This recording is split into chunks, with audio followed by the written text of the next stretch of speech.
बाबा बैद्यनाथ धाम, जिसे देवघर के नाम से भी जाना जाता है, भारत के सबसे पवित्र शिव मंदिरों में से एक है और यह 12 ज्योतिर्लिंगों में से एक है। इस धाम से जुड़ी पौराणिक कथा बहुत ही विस्तृत और रोचक है, जिसमें भगवान शिव, लंकापति रावण और अन्य देवताओं का महत्वपूर्ण योगदान है। रावण की तपस्या और शिव का वरदान। पौराणिक कथा के अनुसार लंकापति रावण भगवान शिव का परम भक्त था। वह शिव को प्रसन्न करने के लिए हिमालय पर कठोर तपस्या कर रहा था। उसकी भक्ति इतनी प्रबल थी कि वह एक एक करके अपने सिर काटकर शिवलिंग पर चढ़ा रहा था। जब वह अपना 10वां सिर काटने वाला था, तब भगवान शिव उसकी तपस्या से अत्यंत प्रसन्न हुए और साक्षात प्रकट होकर उसे दर्शन दिए। शिवजी ने रावण को वरदान मांगने को कहा। रावण ने भगवान शिव से आग्रह किया कि वह लंका चलकर वहां स्थायी रूप से निवास करें, ताकि लंका और उसके लोग हमेशा सुरक्षित रहें और उसे कोई पराजित न कर सके। भगवान शिव ने रावण की भक्ति से प्रभावित होकर उसे अपनी एक ज्योतिर्लिंग अपने साथ लंका ले जाने की अनुमति दे दी, परंतु उन्होंने एक शर्त रखी। रावण को यह ज्योतिर्लिंग बिना किसी बाधा के लंका तक ले जाना था और उसे कहीं भी रास्ते में भूमि पर नहीं रखना था। यदि वह ज्योतिर्लिंग को एक बार भी भूमि पर रख देता तो वह वहीं स्थापित हो जाएगा और उसे फिर कभी नहीं उठा पाएगा। रावण ने इस शर्त को सहर्ष स्वीकार कर लिया और ज्योतिर्लिंग को लेकर लंका की ओर प्रस्थान किया। देवताओं की चिंता और विष्णु की लीला। रावण के साथ ज्योतिर्लिंग के लंका पहुंचने की खबर सुनकर सभी देवता चिंतित हो गए। उन्हें डर था कि यदि शिव ज्योतिर्लिंग लंका में स्थापित हो गया तो रावण को पराजित करना असंभव हो जाएगा और वह संसार में अत्याचार फैलाएगा। सभी देवता भगवान विष्णु के पास पहुंचे और उनसे इस समस्या का समाधान करने की प्रार्थना की। भगवान विष्णु ने देवताओं की चिंता समझी और एक दिव्य योजना बनाई। जब रावण ज्योतिर्लिंग को लेकर देवघर के पास से गुजर रहा था तो उसे तीव्र लघुशंका लगी। वह अत्यंत बेचैन हो गया क्योंकि उसे ज्योतिर्लिंग को भूमि पर रखने की अनुमति नहीं थी। उसी समय भगवान विष्णु एक साधारण ग्वाले बैजू नामक का रूप धारण करके वहां प्रकट हुए।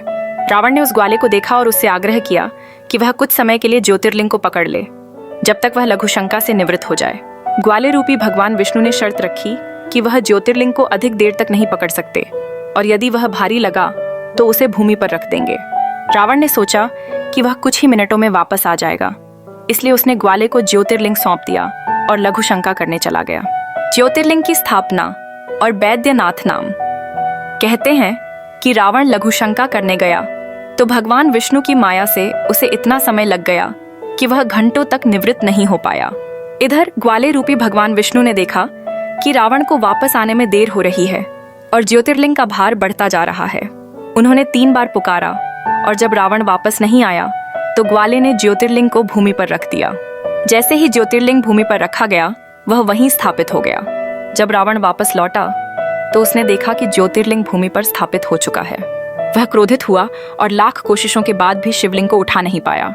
उसने गुस्से में शिवलिंग को दबाने की कोशिश की, जिससे शिवलिंग का कुछ हिस्सा जमीन में धंस गया।